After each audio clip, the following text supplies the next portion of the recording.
continue today with Lesson 6, which is the third part of our second module, and examine this week the evolution of the so-called Jim Crow laws in the southern part of the United States.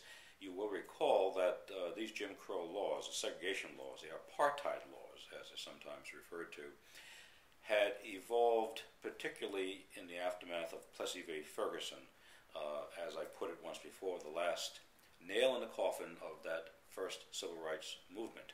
And with Plessy v. Ferguson, the southern states particularly, and border states for that matter, had the legal apparatus that they needed, a constitutional principle that came from the 14th Amendment Equal Protection Clause, a principle that allowed them to justify the separation of races so long as the facilities were, in principle at least, equal. In reality, they never really were.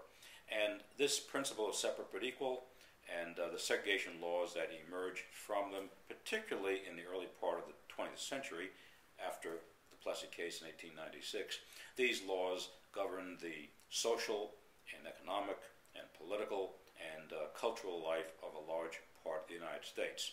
To help bring much of this together, we will be reading this week another section of this very famous book written by the Southern historian C. Van Woodward.